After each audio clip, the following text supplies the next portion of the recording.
नमस्कार दोस्तों, तनावों से मुक्ति के योग बन चुके हैं, तरक्की के रास्ते खुलने जा रहे हैं और धन की स्थिति बेहतर होने के योग बन चले हैं।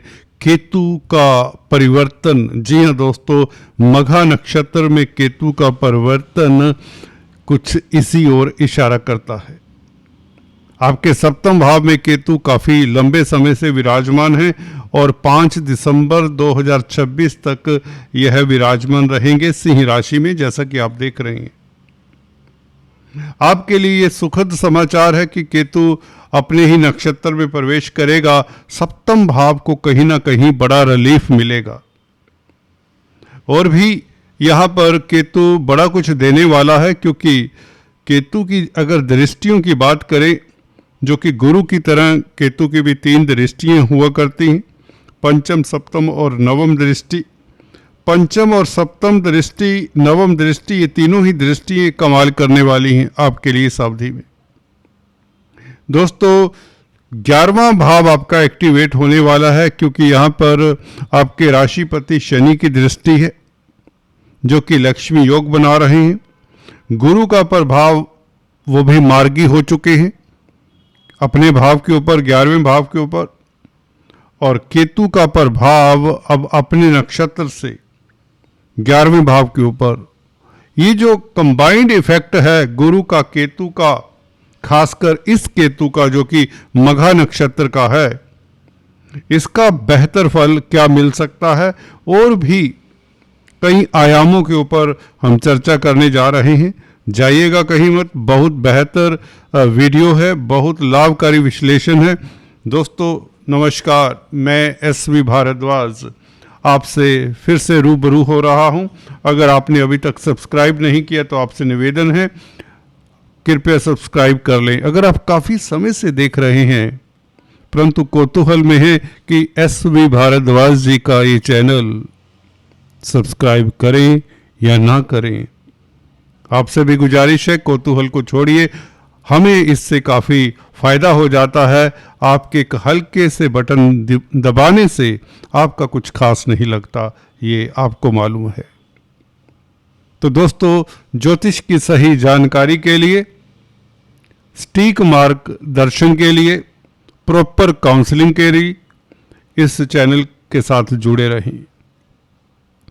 दोस्तों, हाल ही में गुरु और बुध मार्गी हुए हैं। ये आपके तनावों को काफ़ी कम कर चुके होंगे। धन की स्थिति शनि शनि बेहतर होती नजर आ रही है। हालांकि गुरु यहाँ पर 11वें भाव को देख रहे हैं, तो गुरु जल्दी में है, अतिचारी हैं, तो इसलिए 11वें भाव के सुखद फल आपको बहुत जल्दी मिलने वाले हैं। उसके लिए स्थितियाँ धीरे धीरे आपके पक्ष में आ रही हैं। खासकर अगर हम केतु की बात करें, केतु सप्तम भाव में, जो कि व्यापार व्यवसाय का, आपके दाम्पत्य जीवन का है, रोजमर्रा की आमदन का है, कहीं ना कहीं यहां से अदालती मसलों के ऊपर भी विचार किया जाता है। केतु डिटैचमेंट का प्लैनेट कहा जाता है, यूं तो अध्यात्म का प्लैनेट कहा जाता है, मोक्ष का प्लैनेट कहा जाता है, मोक्षाकारक ग्रह कहलाता है। परंतु स्वभाव ऐसा है कि यह छाया ग्रह हैं, शैडोई प्लैनेट हैं, कार्मिक ग्रह कहीं इन्हें, राहु शनि की तरह। ये कहीं ना कहीं देकर लेने की क्षमता भी रखते हैं। अचानक से बहुत कुछ देने की क्षमता होती है इनकी दशाएं, व्यक्ति को जमीन से आसमान तक पहुंचा देती हैं। और यही केतु अब आपके लिए कुछ इस तरह का योग बना रहा है अपने नक्षत्र में। कोई भी ग्रह अपने नक्षत्र में प्रवेश कर जाए तो उसका बल देखने वाला होता है। राहु आपके लिए पहले से ही फेवरेबल हो चुके हैं, राहु भी अपने ही नक्षत्र में गोचर कर रहे हैं, तो ये स्थिति बहुत अच्छी हो चुकी है आपके लिए। इसका क्या आपको सुखद फल मिलेगा, इसके ऊपर टिप्पणी करते हैं। दोस्तों, केतु, जो लोग दोस्तों धर्म कर्म के कार्य कर रहे हैं, पराविद्याओं से कोई नाता रखते हैं, या कोई हीलिंग विद्याओं के साथ कोई नाता है, कोई एस्ट्रोलॉजर है, इवन कोई कंसल्टेंट हैं, कोई आयुर्वेद के डॉक्टर हैं जिन्हें बख्श मिली होती है, जो सेंट टाइप होते हैं, जो प्रभु के नज़दीक होते हैं, तंत्र मंत्र विज्ञान की भी जिन्हें नॉलेज होती है, ऐसे व्यक्तियों के लिए समय तो बहुत खास हो जाता है। केतु के 3 नक्षत्र हुआ करते हैं, अश्विनी, मघा और मूला। मघा नक्षत्र आपको कर्मठ बनाएगा इस अवधि में। मघा नक्षत्र में केतु का गोचर, आप में एक जान सी आ जाएगी, आप सोए सोए से जाग जाएंगे। आप तत्पर रहेंगे दूसरों की मदद करने के लिए भी। आप में एक हम्बलनेस, कहीं तो आप में एक इंसानियत का एक वो टिंज सा आ जाता है, जिससे आपकी ख्याति भी बढ़ती है। दोस्तों, जिन लोगों का केतु का महादशा अंतरदशा है, उन्हें फिर भी केतु के बीज मंत्रों का जाप करना चाहिए। मंदिर में नारियल यदा कदा दान कर देना चाहिए, नहीं तो अपने सिर से 5 बार एंटी क्लॉकवाइज घुमाकर उसे किसी दरिया में बहा देना चाहिए। शनिवार के दिन चींटियों को आटा शक्कर इत्यादि डालते रहें। गणपति की आराधना करें और शनिवार के दिन भैरव देव की आराधना करना भी शुभ रहता है। अगर केतु आपकी कुंडली में नासाज है तो नीचे दिया हुआ नंबर इसीलिए है, आप पेड कंसल्टेशन ले सकते हैं। गुरु और केतु तथा शनि का 11वें भाव के ऊपर प्रभाव आपके धन की स्थिति अचानक से बेहतर करने वाला है, जैसे ही ये मघा नक्षत्र में प्रवेश करते हैं केतु। अटका हुआ धन मिले, अटके हुए कार्य जो भी काफ़ी समय से आपको परेशान कर रहे हैं, वो कार्य भी कहीं ना कहीं जो लंबित हैं वो कार्य सिरे चढ़ते हैं। कोर्ट कचहरी के मसलों में अगर फंसे हुए हैं, उससे भी आपको बाहर निकालता है ये केतु।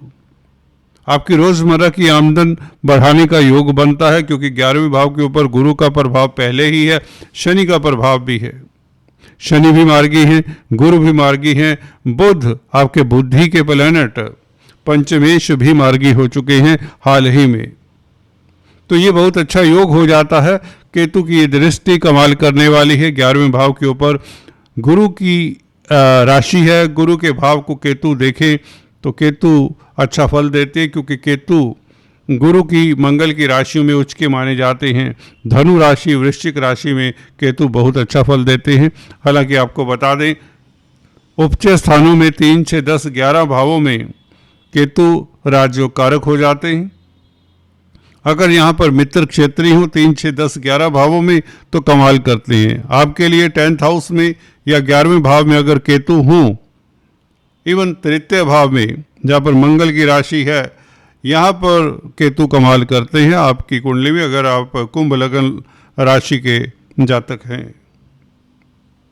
केंद्र त्रिकोण में भी केतु बुरा फल नहीं देते, बशर्ते जिस ग्रह की राशि में होते हैं वह ग्रह केंद्र या त्रिकोण में होना चाहिए। कुल मिलाकर केतु के ऊपर अगर 6, 8, 12 भावों के मालिकों का प्रभाव है तो ये केतु 6, 8, 12 भावों के मालिकों का ही फल देंगे। छाया ग्रह है, इनका अपना को तो कुछ होता नहीं, ना भाव होता है, ना कोई राशि होती। बेसिकली ये भ्रम की स्थिति पैदा करते हैं, ये कन्फ्यूजन भी पैदा करते हैं। ये छलावा है बेसिकली। सप्तम भाव में बैठकर जिनके दाम्पत्य जीवन में काफ़ी अवरोध चले आ रहे थे, उनके लिए सुखद समय हो जाता है। अपने नक्षत्र में होने से सप्तम भाव में बैठा हुआ ये ग्रह कहीं ना कहीं जो आपको छल रहा था, शक शुबा पैदा कर रहा था मैरिज लाइफ में या पार्टनरशिप में, वह शक शुबा दूर होता है। मैरिज लाइफ में एक मिठास सी आ जाती है, आपका स्वास्थ्य इंप्रूव होता है, आप कृत संकल्प हो जाते हैं, आपका विजन अब क्लियर होता है। हालांकि गुरु के मार्गी होने से आपकी जो थिंकिंग प्रणाली है, थॉट सिस्टम है, कहीं तो वह पॉजिटिव हो जाता है, आपको साफ साफ दिखाई देता है। आपका फोर थॉट काफ़ी क्लियर होता है, आपको क्रिस्टल क्लियर दिखने लग जाता है। गुरु का प्रभाव पंचम भाव में आपके लिए मील का पत्थर साबित होगा, ब्रह्मास्त्र साबित होगा, ये बात निश्चित है। और केतु भी कहीं ना कहीं गुरु की राशि को देखता है, गुरु के साथ देखता है, लग्नेश का भी प्रभाव है, तो 11वां भाव तो बहुत बड़ा भाव होता है। ये कई तरह के गेंस करवा सकता है, आपका मान सम्मान बढ़ने की योग बनाता है केतु का अपने नक्षत्र में आना। समाज में आप बड़े से बड़े इलेक्शन जीत सकते हैं, क्योंकि पंचम भाव में बैठा गुरु जो कि राजनीति का भी है, तो राजनीति के क्षेत्र के में भी आपको सफलता मिलती है। छात्रों के लिए समय उत्तम हो जाता है, क्योंकि किसी तरह का अंतर द्वंद अगर रहा है तो उसको भी दूर करता है ये केतु अपने नक्षत्र में, क्योंकि लगन के ऊपर इस केतु का प्रभाव है। तो कहीं ना कहीं जो वैचारिक या आंतरिक कौतूहल था वह दूर होता है।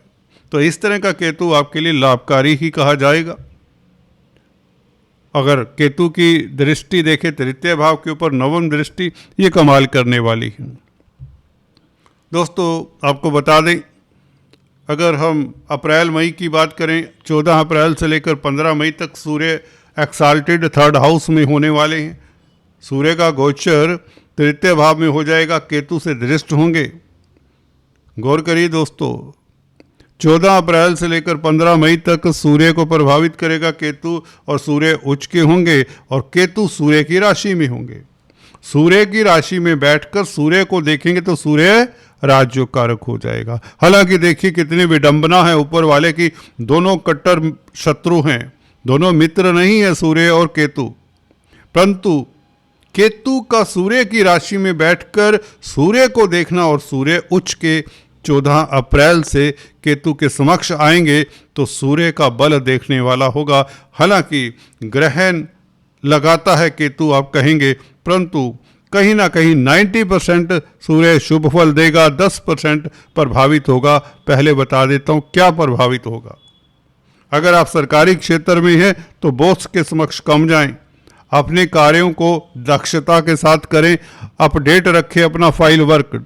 किसी भी डिपार्टमेंट में जॉब करते हैं, गवर्नमेंट जॉब करते हैं खासकर, या सरकार के लिए कोई कामकाज करते हैं, तो बी केयरफुल। 14 अप्रैल से लेकर 15 मई तक 1 महीने का समय है हालांकि, परंतु फिर भी जिनकी केतु की या सूर्य की महादशा अंतरदशा है, they have to be watchful. बाकी सभी जो कुंभ राशि कुंभ लगन के जातक है उनके लिए अद्भुत राजयोग कारक समय हो जाता है। सूर्य का उच्च का होना, सप्तम भाव का मालिक उच्च का हो तो व्यापार से धन आता है, बड़ी डील, लाखों करोड़ों की डील आपकी क्रैक हो सकती है, अटका हुआ धन मिल सकता है, समाज में आपका कद बढ़ता है, आपकी विल पावर देखने वाली होती है, और मित्रों का साथ मिलता है, अड़ोसी पड़ोसियों का साथ मिलता है, कहीं ना कहीं समाज में प्रतिष्ठा बढ़ती है। लीडरशिप क्वालिटीज आप में देखने वाली होंगी। आप जो सालों से सोच रहे थे कि मैं ये काम कर दूं, करूं ना करूं, उस तरह के कौतूहल में थे, वह काम भी आप कर पाएंगे और उसमें सफल हो जाएंगे। डंके की चोट से आप दुनिया के आगे पेश होंगे और दुनिया को दिखाएंगे कि हम भी कुछ कर सकते हैं। कुछ इस तरह की स्थिति है कुंभ राशि कुंभ लगन के लिए। आपकी हस्ती में एक निखार सा होगा, 3rd हाउस का सूर्य ऊंचाइयां देने वाला होगा, आपका पराक्रम देखने वाला होगा, और आपकी रोजमर्रा की आमदन बढ़ेगी। अगर आप व्यापार करते हैं, डेली इनकम का ग्राफ कई गुना बढ़ने वाला है। ऊंचाइयां छूने वाले हैं सूर्य का 3rd हाउस में प्रवेश। केतु से प्रभावित, केतु अपने नक्षत्र में सूर्य की राशि में, यह अद्भुत राजयोग हो जाता है। कहीं ना कहीं जिनका कोर्ट कचहरी में मसला है, they have to be watchful. उन्हें जो केतु के उपाय शुरुआत में बताए वह 1-2 उपाय कर लेने चाहिए। किसी गरीब को, किसी अपाहिज को, किसी भिखारी को शनिवार के दिन भोजन करवा दी, अच्छा रहेगा। भैरव देव के मंदिर में जाकर भैरव देव की उपासना कर लें, बहुत अच्छा रहेगा। कैट्स आई आप इस अवधि में धारण कर सकते हैं, परंतु एक्सपर्ट एडवाइस लें तो अच्छा रहेगा।